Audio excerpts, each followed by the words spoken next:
நேயர்களுக்கு வணக்கம். நம்மளோட பேசுறதுக்காக நந்தா அவர்கள் இணைஞ்சிருக்காங்க. வணக்கம் நந்தா. வணக்கம் அபி. தாவேகாவினுடைய தலைமையில் யார் வேணால் கூட்டணிக்கு வரலாம் அப்படிங்கிற மாதிரியான விஷயங்களை முன்னாடி அவங்க மாநாட்டிலேயே சொல்லியிருந்தாங்க. முதல் மாநாடு கொள்கை திருவிழா அப்படின்லாம் சொன்ன அந்த முதல் மாநாட்டில் சொல்லியிருந்தாங்க அப்படிங்கிற விஷயம் இருக்குது. அதை தாண்டி இப்போ அதிமுகவோட கூட்டணி அப்படிங்கிற மாதிரியான விஷயங்கள் இருக்குது. இவங்க தலைமையில் அதிமுக கூட்டணியில் சேரப்போகுது அப்படிங்கிற மாதிரியான விஷயங்கள்லாம் சொல்லிட்டு இருந்தாங்க. அது எந்த அளவில் இப்போ அந்த பேச்சுவார்த்தைகளாக இருக்குது? ஏதாவது அது தொடர்பான விவரங்கள் ஏதாவது இருக்குதா? நேற்று ஊடகங்களில் வந்திருக்கும், நீங்களும் பார்த்துருப்பீங்க. தாவேகா தலைமையில் தான் கூட்டணி அமைக்க போகிறோம் அப்படின்னு தாவேகாவில் சொன்னதா. யார் சொன்னாங்க அப்படின்னு தெரியாது, சும்மா கிளப்பி விடுவோம் அப்படின்னு. ஸோ இங்கே என்ன அப்படின்னா 26 திமுகவை வீழ்த்தணும் அப்படிங்கிறது தான் தாவேகாவுடைய டார்கெட், அதாவது விஜயுடைய டார்கெட். அவர் என்ன சொல்லிட்டாரு, சித்தாந்த எதிரி பாஜக, அரசியல் எதிரி திமுக, 2 பேரையும் வீழ்த்தணும் அப்படிங்கிறது தாவேகா விஜயுடைய டார்கெட்டாக இருக்குது. இப்போ விஜய்க்கு ஆப்வியஸாக அவர் தலைமையில் கூட்டணி அமைக்கிறது இல்லை அவர் நிற்கிறார் அப்படின்னா 2 ஆப்ஷன் இருக்குது. இப்போது தாவேகாவுக்கு அதாவது மொத்தமாக 3 ஆப்ஷன் இருக்குது. கூட்டணிங்கும் போது 2 ஆப்ஷன் இருக்குது. எல்லாத்தையுமே பேசிடுவேன். 3 ஆப்ஷன் அப்படின்னா, ஒன்று தனித்து நிற்கிறது.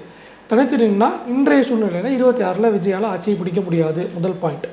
ஏன்னா முதல் தேர்தலில் நீங்கள் 32 33 விழுக்காடு 35 விழுக்காடை வாங்குறது அப்படிங்கிறது ஜான் ஆரோக்கியசாமி எழுதி கொடுக்குற வசனத்தில் வேணால் இருக்குமே ஒழிய கல யதார்த்தத்தில் அப்படி இருக்க வாய்ப்பு கிடையாது. 8% 10% அப்படிங்கிறாங்க. நம்ம ஒரு 12 வரைக்கும் கூட எதிர்பார்க்கலாம் அப்படிங்கிற விஷயம் தான் இருக்குது. ஸோ இங்கே தனிச்சு நின்று ஆட்சியை பிடித்து திமுகவை வீழ்த்துவது அப்படிங்கிறது யாருக்குமே சாத்தியமில்லாத ஒன்று. ஏன்னா திமுக இன்றைக்கி ஒரு 7 கட்சி கூட்டணியாக இருக்கிறாங்க. மற்ற சின்ன கட்சிகள்லாம் விட்டால் கூட 7 கட்சி கூட்டணி, திமுக, காங்கிரஸ், மதிமுக, இடதுசாரிகள் 2 பேர், விசிக, வாழ் உரிமை கட்சி, மனிதநேய மக்கள், அப்படி குறைஞ்சபட்சம் ஒரு 7 பெரிய கட்சிகள் அப்படிங்கிற கணக்கில் நம்ம பார்க்க வேண்டியிருக்கு. அந்த கூட்டணியை வீழ்த்தணும் அப்படின்னா வலுவான இன்னொரு கூட்டணி வேணும். அதிமுக, பாஜக யாராக இருந்தாலும் தனிச்சு நின்றுலாம் ஆட்சி அமைக்க முடியாது. திமுகவே கூட்டணியெல்லாம் வேணாம் அப்படின்னு நினச்சா கூட அவங்களால ஆட்சிக்கு வர முடியாது. இதுதான் 26 கலை சொல்லலாம். அப்படி இருக்கும்போது விஜயால் தனிச்சு ஆட்சிக்கு வர முடியாது. முதல் பாயிண்ட். இரண்டாவதாக கூட்டணிக்கும் போது அவருக்கு 2 ஆப்ஷன் இருக்குது. பிஜேபி கிட்ட போக மாட்டார், நாம் தமிழர்கிட்டையும் போக மாட்டார். ஏன்னா நாம் தமிழருக்கு ஆகாது அப்படிங்கிற விஷயமாக போச்சு. ஸோ பிஜேபி நாம் தமிழர் ரூல் அவுட் ஆயிடுச்சுன்னா 2 ஆப்ஷன். ஒன்று, அதிமுக கூட்டணிக்குள்ளே தாவேகா இணைவது அப்படிங்கிற விஷயம் இருக்குது. அந்த கூட்டணிக்குள்ளே பாமக, காங்கிரஸ், மற்ற ஆட்கள் வர்றது போகிறது, அது அதர் அரித்மெட்டிக்ஸ், யார் பண்ணுறாங்க போகிறாங்க அப்படிங்கிறது. அது இல்லை அப்படின்னா தாவேகா தலைமையிலான கூட்டணி அப்படிங்கும்போது காங்கிரஸ், இடதுசாரிகள், விசிக இல்லை மற்ற உதிரி கட்சிகள் இவங்கெல்லாம் சேர்த்து அமைக்கிறது அப்படின்னு. முதல்ல இந்த தாவேகா தலைமையிலான கூட்டணி கணக்கு வச்சோமே, தாவேகா தலைமையிலான ஒரு கூட்டணி அப்படின்னு நம்ம கணக்கு எடுத்துக்கிட்டோம் அப்படின்னா திமுக கூட்டணி அப்படியே இன்டாக்டாக இருக்குது அப்படின்னு வைக்கும் பட்சத்தில் அதிமுக தனியாக இருக்குது, பாஜக தனியாக இருக்குது, நாம் தமிழர் தனியாக இருக்குது, மீதி இருக்க ஆட்கள்லாம் இங்கே வராங்க, தேமுதிக, பாமக எல்லாம் வராங்கன்னா கூட நீங்கள் எப்படி கூட்டி கழித்து போட்டு பார்த்தாலும் 15% 18% தான் வரும். இல்லை திமுக கூட்டணி கட்சிகள் எல்லாம் இந்த பக்கம் வருது, திமுக தனித்து விடப்படுறது அப்படிங்கிற ஒரு கணக்கு எடுத்துக்கிட்டா கூட மதிமுக வராது, அது வேறு விஷயம். திமுக காங்கிரஸ், திமுக கூட்டணியிலேருந்து காங்கிரஸ், இடதுசாரிகள், விசிக எல்லாம் வெளியே வராங்கன்னு வச்சுக்கிட்டா கூட காங்கிரஸ்க்கு ஒரு 10% இருப்பீங்களா, மீதி எல்லாத்துக்கும் சேர்த்தாலே மொத்தமாக 5% தான் வரும். அப்போ 22-25% தாண்ட 25 தொட்டாலே பெரிய விஷயம். ஸோ வாய்ப்பு இல்லை. அதை தாண்டி எல்லாத்துக்கும் இப்போது விஜய் தலைமையிலான தாவேகா கூட்டணி அப்படின்னா, தாவேகா தலைமையிலான கூட்டணினா களத்தில் யார் வேலை பார்ப்பா? இடதுசாரிகளுக்கு ஆட்களே கிடையாது, காங்கிரஸில் கேடஸே கிடையாது, விசிகா மட்டும்தான் இருக்காங்க. விசிகா தென் தமிழ்நாட்டில் அந்தளவுக்கு ஆட்கள் அமைப்பு இருக்குது, ஆனால் இறங்கி வேலை பார்க்க முடியுமா அப்படிங்கிற ஒரு கேள்வி இருக்குது. அதை தாண்டி காசு யார் செலவு பண்ணுவா? விசிகாட்ட காசு கிடையாது, இடதுசாரிகள் செலவே பண்ண மாட்டாங்க, அது அவங்களோட சித்தாந்தம். காங்கிரஸும் ஓரளவுக்கு தான் செலவு பண்ண முடியும். காங்கிரஸு செலவு பண்ணணும் தான் ஈரோடு கிழக்க நாங்களே நின்றுக்கிறோம் வாங்கினாங்க. அப்படிங்கும்போது உங்கள் தலைமையில் கூட்டணின்னா அப்போ அவங்க தான் ஓரளவுக்காக செலவு பண்ணணும். மாநாட்டுக்கே ஸ்பான்சர் தான் வாங்கினாரு அப்படிங்கிற விஷயம் இருக்குது. 1 லட்ச ரூபா காசு கொடுத்தாலும் அதுக்கு 10 ரூபா கணக்கு கேட்பாரு அப்படின்னு தாவேகா தரப்பில் சொன்னாங்க. வாட் எவர் மேபி, அது கட்சி கணக்கு கேட்குது அப்படின்னு தாண்டி தாவேகா எங்களுக்கு செலவு பண்ணணும் அப்படிங்கிற ஒரு கேள்வி இருக்குது. விஜய் கிட்ட அவ்வளோ பணம் ஏது? குறைஞ்சபட்சம் ஒரு 2000 கோடியாவது செலவு பண்ணி ஆகணும். 234 தொகுதியில் நீங்கள் நிற்கிறீங்கன்னா தொகுதிக்கு 10 கோடி ரூபா அப்படின்னா கூட 2000 கோடி, 10 கோடி ரூபாங்கிறதெல்லாம் பத்தவே பத்தாது. ஈரோடு கிழக்கிலேயே பார்த்துருப்போம், 10 கோடிங்கிறதெல்லாம் வாய்ப்பே கிடையாது. அப்படிங்கும்போது பார்த்துக்கோங்க. ஸோ அந்த ஒரு பிரச்சனை இருக்குது. ஆப்வியஸாக அதிமுக தலைமையிலான கூட்டணிக்கு போகிறதுங்கிறது ஒரு பெட்டர் ஆப்ஷன். அது நம்ம கம்பல்சரி கிடையாது. விஜய் என்ன முடிவு வேணால் எடுக்கலாம். இல்லை நான் 26 டெஸ்ட் பண்ணி 31 நான் அடுத்த மூவ் போய்க்கிறேன் அப்படின்னு கூட அவர் எடுக்கலாம். அவர் நான் தான் சிஎம் கேண்டிடேட் அப்படின்னு போகலாம். இல்லை மற்ற ஆப்ஷன்ஸ் ட்ரை பண்ணலாம். பட் பிஜேபியையும் கண்ட்ரோல் பண்ணணும். ஏன்னா அங்கே பிஜேபி சென்ட்ரலில் ஆக்டிவாக இருக்காங்க, இங்கே டிஎம்கே இருக்காங்க. ஒருவேளை நீங்கள் வந்து 26ல் ஒரு ஆப்ஷனை விட்டுட்டீங்க, ஒரு ஸ்ட்ராங் ஃபோர்ஸாக வரல, விஜயகாந்த் மாதிரி ஒரே ஒரு எம்எல்ஏ இல்லை கமல் மாதிரி வந்து சுச்சுவேஷனில் நீங்கள் ட்ரை பண்ணுறீங்கன்னா இன்றைக்கி திமுக எந்த அளவுக்கு அசுரபலத்தில் இருக்குன்னு தெரியும், பாஜக எந்த பட்சம் 2 பக்கமும் நசுக்கிடுவாங்க. ஸோ அந்த கேல்குலேட்டிவ் மூவோட தான் அதிமுக கூட்டணினாங்க. அதிமுக கூட்டணி வந்துட்டால் பர்செப்ஷன் வைஸ் வந்து அதிமுக பலமடைஞ்சிடும். விஜய் வராரு அப்படிங்கும் பொழுது அதிமுக அந்த இடத்தில் வலுவாக ஆயிடுச்சுன்னா தேமுதிக ஏற்கனவே இருக்குது, ஒருவேளை விசிக வரலாம், இல்லை இடதுசாரிகள் வரலாம், பாமக வரலாம், காங்கிரஸ் வரலாம், யார் வேணால் இங்கே வரலாம். அதனால் அந்த கூட்டணி அமைஞ்சிடக்கூடாது. அதிமுக கூட விஜய் போயிடக்கூடாது, விஜய் தனிச்சிருந்தாலும் பரவாயில்ல அப்படின்னு 2016 அதிமுக வந்து விஜயகாந்தை மக்கள் நல கூட்டணிக்கு திமுக என் கூடாட்டி வரட்டி பரவாயில்ல, திமுக கிட்ட போகாத, மக்கள் நல கூட்டணின்னு இருந்துக்கோன்னு ஒரு நரேட்டிவ் ஒரு ஸ்ட்ராட்டஜி ஃபாலோ பண்ண மாதிரி இங்கே ஒரு ஸ்ட்ராட்டஜி ஃபாலோ பண்ணுறாங்க. அது வந்து 2 ஆளுங்கட்சிகளும் பண்ணுது. அதுக்காகத்தான் விஜய் வல்லவர் நல்லவர், அவருக்கு வந்து 50% இருக்குது, அவர் முதலமைச்சர் வேட்பாளர் அப்படி இப்படி பில்டப் கொடுக்குறாங்க. அதிமுகவுடைய ஓட் பேங்கோட கம்பேர் பண்ணும்போது தாவேக்கா ஓட் பேங்க் ஒன்றும் இல்லாதான், இன்னும் நீங்கள் டெஸ்ட் பண்ணல. அப்படிங்கும்போது எடப்பாடிக்கு ஈக்குவலான ஒரு லீடராக விஜய்க்கு இருக்க கரிஷ்மா வேறு, ஃபேன் பேஸ் வேறு, ஆனால் ஓட்டுன்னு வரும்போது அது வேறையாக இருக்கும். ஆனால் அதனால தான் இங்கே அதிமுக தாவேக்கா கூட்டணி வந்துட்டா திமுகவுக்கு ஒரு பின்னடைவு அப்படிங்கிறனால அவங்களும் பாஜகவும் வந்து அந்த ஒரு ஸ்ட்ரகிள்குள்ளே இருந்துக்கிட்டு இருக்காங்க. அதுக்காக கிளப்பிவிடப்பட்ட வதந்தி தான் தாவேக்கா தலைமையிலான கூட்டணி அப்படின்னு. அதிமுக தரப்பில் 60 தொகுதிகள் வரைக்கும் அதிமுக தயாராக இருக்குது. இன்னும் சொல்ல போனால் சுமார் 1000 கோடி வரைக்கும் அதிமுக செலவு பண்ணும். அப்படிங்கும்போது அது ஒரு பெட்டர் ஆப்ஷன். இல்லை, இந்த பக்கம் இபிஎஸ் தரப்புலேருந்து ஏதாவது யோசிக்கிறாங்களா தாவேக்காவை உள்ளே கொண்டு வரதுக்கு? ஏன்னா அவங்களுக்கு ஓரளவுக்கு அவங்க அளவுக்கு இல்லைனாலும் இளைஞர்கள் ஓரளவுக்கு விஜய் பின்னாடி நிற்கிறாங்க அப்படின்றது இருக்குது. முதல் தேர்தலை அவங்க சந்திக்க போகிறாங்க அப்படிங்கிறப்போ கூட்டணி அதிமுக சைடில் வந்து என்னன்னா இன்ன வரைக்கும் வந்து டோர்ஸ் அவங்க ஓப்பனாக வச்சுருக்காங்க. இப்பவும் பாமக வந்தாலும் ஓகே, தேமுதிக வந்தாலும் நாங்கள் சேர்த்துக்கிறோம், காங்கிரஸ் வந்தாலும் ஓகே, காங்கிரஸ் கிட்டே பேச்சுவார்த்தை போய்கிட்டு இருக்கு, எல்லாத்துக்கிட்டையும் போயிட்டு இருக்கு. விஜய் வந்தால் 60 சீட் வரைக்கும் கொடுக்க ரெடி, 1000 கோடி ரூபா காசு 60 சீட்டு அப்படிங்கிறதுக்கு அவங்க ரெடியாக இருக்கிறாங்க. தொகைகள் வேணால் கொஞ்சம் கூட குறைய வரலாமே ஒழிய 60 சீட் அப்படிங்கிறது அதிமுக ரெடியாக இருக்குது. ஆனால் இங்கே என்ன பண்ணுறாங்கன்னா விஜய் சைடில் இருக்க ஆட்கள் விஜயை உசுப்பேற்றி, அண்ணன் நீங்கள் வந்து பெரிய ஆள், நீங்கள் வந்து துறைமுகத்தில் கேளுங்க, நீங்கள் அதிகமாக சீட்டு கேளுங்க, 90 கேளுங்க, இல்லை நம்ம பார்த்து அவங்களுக்கு சீட்டு கொடுப்போம் அப்படின்னு விஜயை உசுப்பேற்றி இந்த வடிவில் காமெடி வரும்ல, இன்னொன்று எவனோ ஒருத்தர் நம்ம ஊரில் வந்து கால் மேலே கால் போட்டு உட்காந்துருங்க, நீ உட்காருனேன் கால் மேலே கால் போட்டுனேன் அப்படின்னு சொல்லி சகலில் தள்ளி விட்டு கௌரவம் அந்த மாதிரி விஜய் ஆக்கிற நிலைமைக்கு விஜய் கூட இருக்கக்கூடிய ஆட்கள் வந்து ட்ரை பண்ணுறாங்க. அதில் ஒரு விஷயம் தான் நேற்று கிளப்பிவிடப்பட்ட ரூமர். அப்படி இது வரைக்கும் அதிகாரப்பூர்வமாக எதுவும் சொல்லலை, விஜயும் அதுக்கு ரெடியாக இல்லை.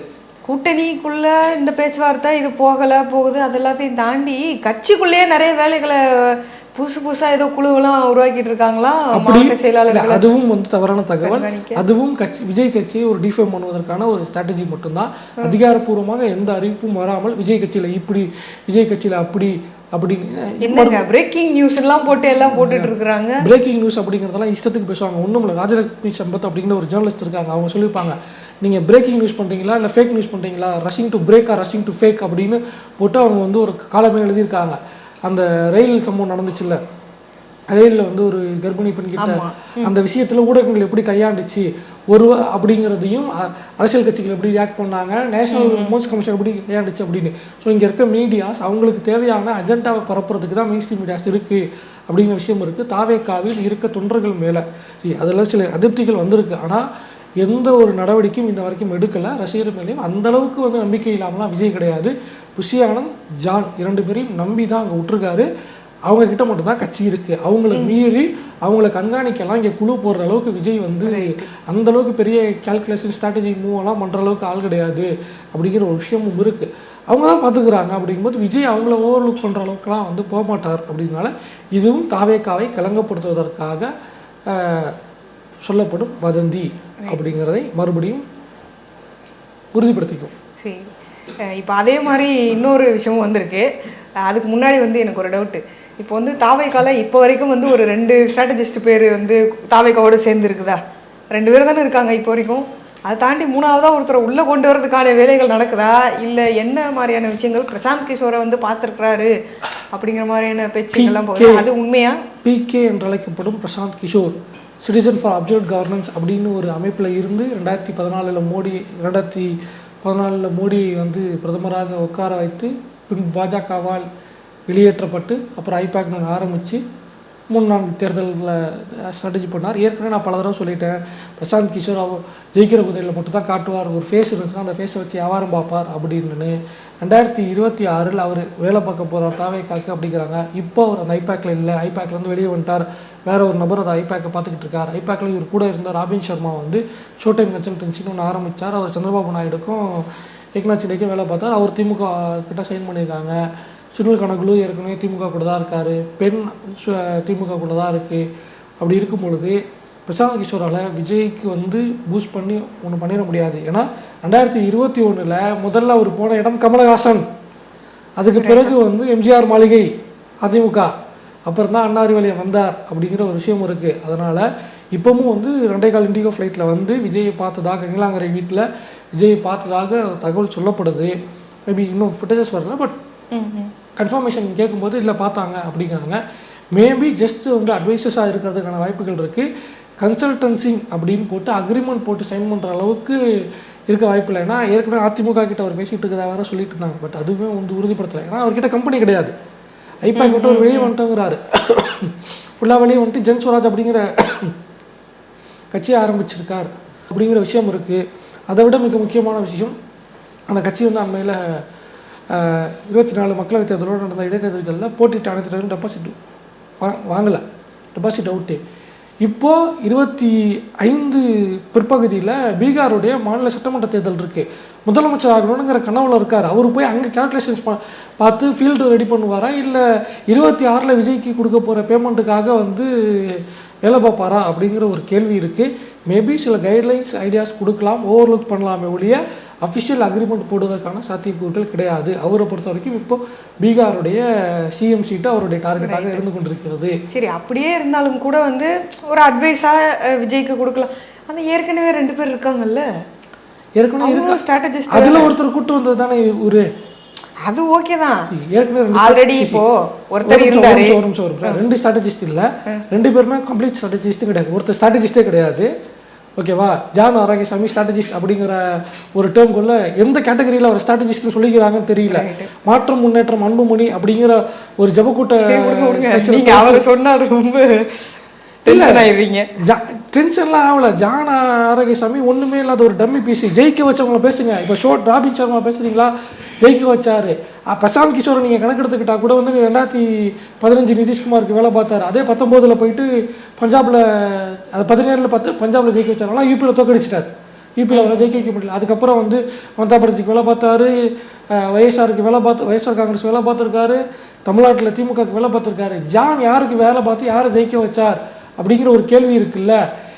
தாவேக்காவுடைய ஸ்ட்ராட்டஜி படுமோசமாக இருக்கிறதுக்கு காரணமே ஜானு தான். இன்னமும் ஜானுக்கு, இப்போ ஜானுக்கிட்ட பேமெண்ட் வாங்குறவங்க வேணால் வந்து ஜானு அப்படி இப்படி அப்படின்லாம் பேசுகிறான்.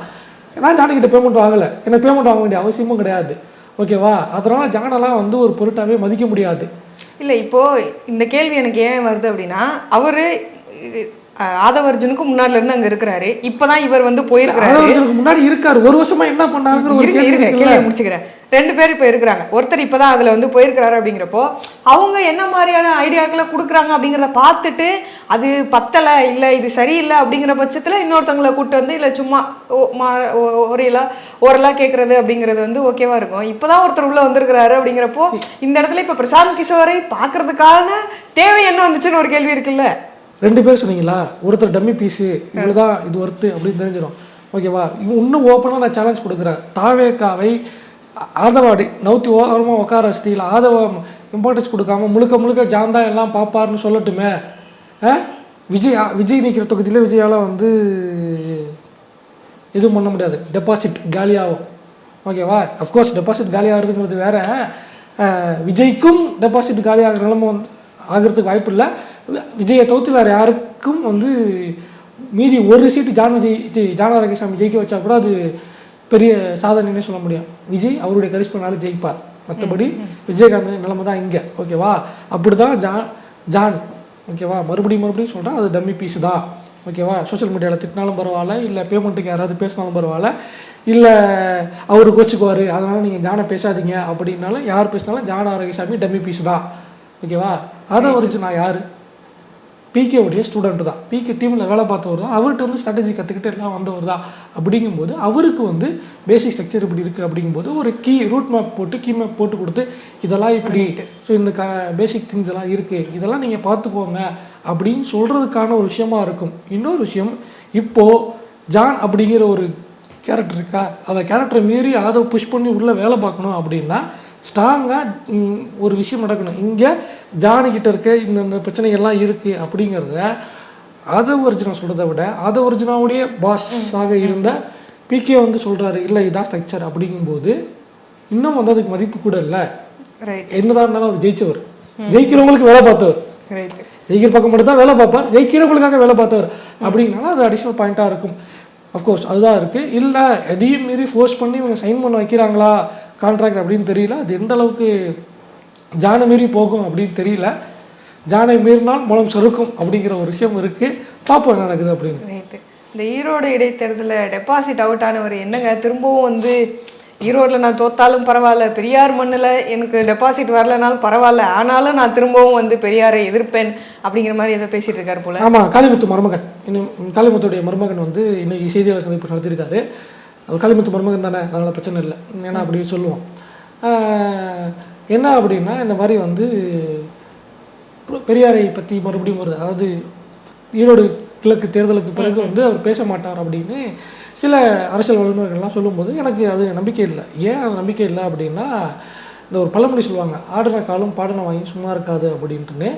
இது வந்து விட்டாச்சு, விட்ட பிறகு வந்து பேக் வச்சோம்னா அது போட்டு மிதிப்பாங்கிறதுனால ஒரு வீம்புக்கு தான் வந்து பேசிக்கிட்டு இருந்தாங்க. உண்மையில் அவர்கிட்ட வந்து பெரியார் எதிர்க்கணுங்கிற இன்டென்ஷன்லாம் கிடையாது.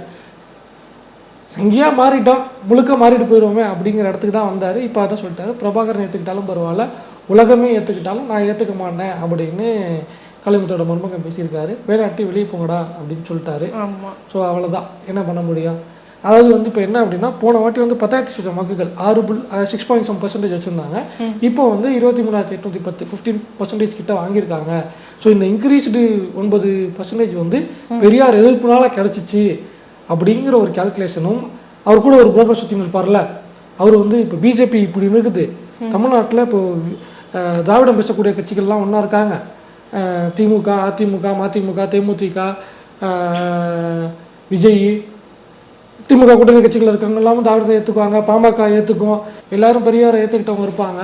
அதனால நம்ம வந்து ரைட் விங் பக்கம் போயிடலாம். ரைட் விங்கில் பிஜேபி வந்து பெரியார் எதிர்க்கிறதுல வந்து சாஃப்ட் ஆயிடுச்சு, அதை போட்டு அச்சோம்னா இந்த ஓட்டு நம்ம கைக்கு வந்துடும் அப்படிங்கிற கேல்குலேஷனில் எதுவும் சொல்லி கொடுத்தாரான்னு தெரியாது. அந்த இன்க்ரீஸ் பர்சன்டேஜ் ஓட்டு ஆனதுனால இது வந்து இப்போ 8 நான் 16 ஆக்குவாருன்னு அந்த புரோக்கர் சொல்லின்னு இருக்காரு. அந்த பேச்சை நம்பி எதுவும் பேசுகிறாரா தெரில. ஏற்கனவே ரஜினி வீட்டுக்கு போனாங்க. 26 பாஜக வேட்பாளராக, பாஜக கூட்டணியின் முதல்வர் வேட்பாளராக அறிவிக்கணும்னு ரஜினி கிட்டே கோரிக்கை வச்சதா ஊடகங்களில் வெளியான செய்தி. இன்ன வரைக்கும் மறுக்கலை. ரஜினி வந்து அதை பற்றி பேசாமல் ஒரு பாட்டுக்கு கூலி படம் ஷூட்டிங் போயிட்டார். நேற்று ஏர்போர்ட்டில் ஷூட்டிங் நடந்துட்டு இருந்துச்சு. இவர் பாஜகவினுடைய முதல்வர் வேட்பாளர்னா அதுக்காக அங்கிட்டு ஒருத்தர் இயங்கிக்கிட்டு இருக்காரு. அப்போ அவரை எங்கே கொண்டு சேர்க்கறது? அதுதான் வந்து ஸ்ட்ராட்டஜி போட்டிருப்பாங்க. பார்த்தீங்கன்னா பெரியார்லாம் இருக்காருன்னா அங்கே இல்லாட்டி இங்கே அப்படின்னு மாற்றி இதுவும் போட்டிருப்பாங்க போல. இப்போ என்ன பண்ணிட்டாங்கன்னா, ரஜினியெல்லாம் ஒரு ஆளா, ரஜினி அரசியல் என்ன சாதிச்சிட்டாரு, ரஜினி அரசியலுக்கு வந்து 50% எடுப்பாருன்னு சொன்ன ஆளே ரஜினி அரசியல் ஆளே இல்லைங்கிற இடத்துக்கு வந்தாச்சு. ஓகே, அது என்ன நடக்குது அப்படிங்கிறத நம்ம இனிமேல் தான் பார்க்கணும். ஆனால் இனிமேலும் அவர் பெரியாரை பேசிக்கிட்டு இருந்தாருன்னா கூடாரம் கொஞ்சம் கொஞ்சமாக காலியாகும். 23,000 வாக்குகள், 1,14,000 23,000 வாக்குகள், அதாவது 15 விழுக்காடு உங்களுக்கு கிடச்சிருக்குன்னா மீதி 85 விழுக்காடு உங்களுக்கு எதிராக தான் இருக்குது அப்படிங்கிறத ஈரோடு கிழக்கு உங்களுக்கு நிரூபிச்சிருக்கு. 85 விழுக்காடு பெரியார் கருத்துக்கு, ஸ்ரீமானோட பெரியார் கருத்துக்கு எதிராக இருக்குது அப்படின்னு, அதுதான் உண்மை அப்படின்னு அந்த நாத்தாக்காவுடைய அந்த ஃபர்கானாவா அவங்களே கூட வந்து நியூஸ் 18ல் ஒத்துக்கிட்டாங்க. ஸோ களம் சீமானுக்கு எதிராகவும் சீமானின் பெரியாரிய கருத்துக்களுக்கு எதிராகவும் தான் இருந்துக்கிட்டு இருக்கு. அவசரப்பட்டார்னா முடிஞ்சிருவா. 26 வரைக்கும் தாக்கு பிடிக்கணும். பார்ப்போம் தாக்கு பிடிக்கிறாரா என்ன அப்படின்ட்டு. மீண்டும் மற்றொரு வீடியோவில் சந்திக்கிறோம். நன்றி, வணக்கம்.